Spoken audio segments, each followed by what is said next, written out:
Hi guys, good morning. I am Renu Yadav and today our topic the romantic imagination and national feeling. अब तक हमने क्या किया था? अब तक हमने किया था कि जो है फाइट की जा रही है, सीक्रेट सोसाइटी बनाई जा रही है, फिर शॉप वगैरह पर जाकर न्यूज़पेपर रीड करके लोगों के अंदर जो है नेशनल फीलिंग अमर्ज की जा रही है ना। बट अब जो है इन्होंने दूसरा तरीका निकाला कि इसके साथ साथ दूसरा तरीका भी है जो हम लोगों के अंदर जो है नेशनल फीलिंग ला सकते हैं। तो वो कौन सा तरीका था? पोइट के थ्रू, म्यूजिक के थ्रू।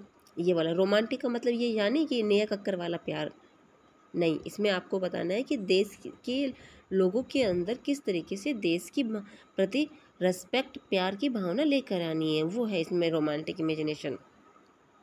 तो यदि आपको इसको डिफाइन करना लिए क्वेश्चन आता है कि रोमांटिक इमेजिनेशन क्या मीन्स क्या है, तो आप इसको लिखो romanticism a culture movement with sought to develop a particular form of nationalist sentiment, कि लोगों के अंदर नेशन की भावना को जगाना, लोगों को अपने कल्चर के और जो है ज़्यादा से ज़्यादा उनको ये चीज़ें दिखाना कि हमारा कल्चर क्या है, हमारा पास्ट कैसा था और हम किस तरीके से धीरे धीरे जो है कंजर्वेटिव आने से हम चेंज होते जा रहे हैं हम।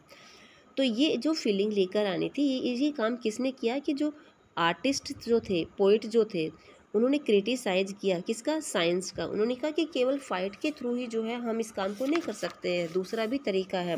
और वो दूसरा तरीका कौन सा? इन्होंने किस पर फोकस किया? EIM, EMI का मतलब क्या है? E means emotion, I means institution और M मीन्स मिस्टिकल। कि इन्होंने कहा कि लोगों को इमोशन जगाकर, उनको रहस्यमय तरीके से उनको उनके पास्ट के बारे में बताकर, और तब हम जो है लोगों के अंदर देशभक्ति की भावना ला सकते हैं। उनको हम बताएंगे कि हमारा जो है रियल कल्चर क्या था, हमारे जो पूर्वज थे, फोर फादर थे, वो किस तरीके से रहते थे।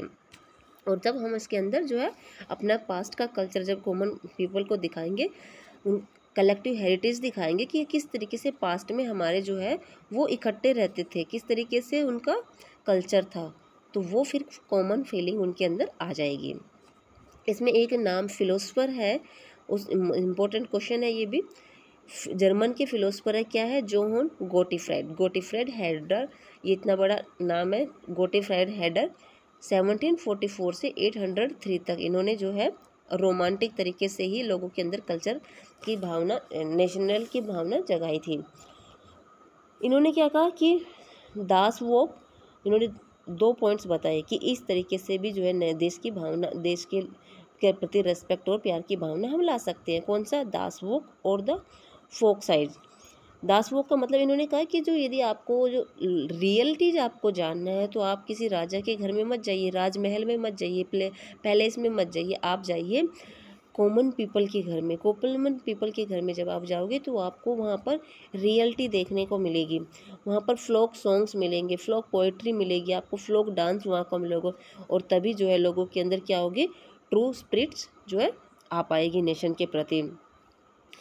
ये तरीका इन्होंने बताया नेशनलिज्म फीलिंग को जो है जागृत करने के लिए, और यही प्रोजेक्ट इन्होंने क्या किया? स्प्रेड भी किया लोगों के अंदर। दूसरा इन्होंने कहा कि लैंग्वेज भी जो है हमारे एक वेपन के रूप में काम कर सकता है। कैसे कर सकता है? कि लोकल लैंग्वेज, वर्नाकुलर लैंग्वेज का हम यूज करें। वर्नाकुलर लैंग्वेज का मतलब है कि वहाँ की लोकल लैंग्वेज,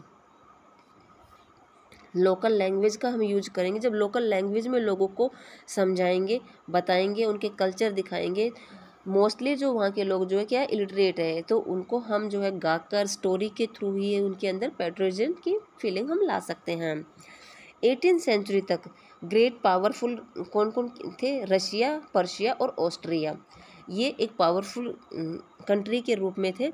तो यहाँ पर जो पोलैंड जो है वो क्या कहता है? पोलैंड कहता है कि मैं भी आप लोगों की तरह जो है इस तरीके से फेस नहीं कर सकता कि आप, रशिया पावरफुल कंट्री है, मुझे जो है आवाज़ उठाने ही नहीं देगा, उससे पहले मुझे दबा देगा। बट मेरे पास एक तरीका है, मैं उस तरीके के थ्रू जो है नेशनलिज्म की फीलिंग लाने की कोशिश करता हूँ। तो इन्होंने क्या किया कि हम जो हमारी जो नेशनल फीलिंग हमको लेकर आनी है, तो हम क्या अलाइव रखेंगे कि हमारी जो लोकल लैंग्वेज जो है उसको हम अलाइव रखेंगे। इट मीन्स कि जो रशिया ने जो फोर्सफुली पोलिश लैंग्वेज को अपोज किया था और कहा था कि रशियन लैंग्वेज का यूज करना है, अब इन्होंने कहा कि नहीं, हमारे जो म्यूज़िक जो होगा वो सारा किस में होगा, फोक डांस जो होंगे वो किस में होंगे, हमारे पोलिश लैंग्वेज में होंगे। पोलैंड में पोलिश लैंग्वेज का यूज़ किया जाता था। इन्होंने इसके साथ साथ किया कि Polish language war fort out the school and Russian. School में पोलिश लैंग्वेज का यूज करेंगे, चर्च में हम पोलिश लैंग्वेज का यूज करेंगे, और 1831 में हर जगह जो है इन्होंने रशियन लैंग्वेज का इम्पोज किया और पोलिश लैंग्वेज स्टार्ट कर दी। अब पोलिश लैंग्वेज स्टार्ट कर दी तो रशिया ने जो है इनको अल्टीमेटली क्रश किया। 1830 में भी इन्होंने एक बार ऐसे ट्राई किया था, तो उस टाइम भी इनको क्या कर दिया, क्रश कर दिया गया था। बट एक बार फिर से ये कोशिश कर रहे थे। इन्होंने अपनी लैंग्वेज को वेपन बनाया नेशन फीलिंग के लिए। Polish was use crush gathering church में। रशिया जो था उसने क्या किया कि कोई भी चर्च में जो है इकट्ठे नहीं होंगे, बैन कर दिया। किसी भी धर्म के ऊपर कोई भी जो है टॉपिक पर बात नहीं होगी, क्योंकि लोग इकट्ठे होंगे तो उनके अंदर जो वो टॉपिक आएगा वो स्टोरी स्टार्ट होगी तो नेशनलिज्म फीलिंग आएगी, इनका विरोध होगा। रशिया पावरफुल कंट्री था उसका, तो इसलिए इनको बैन कर दिया। लेकिन जो पर्शिया ने जो हिम्मत दिखाई थी कि अपनी पर्शिया लैंग्वेज, पोलैंड ने जो अपनी पोलिश लैंग्वेज का यूज करके, तो इसका रिजल्ट क्या निकला, रशिया ने क्या किया इनके साथ कि large number of priest and biosphere put in jail.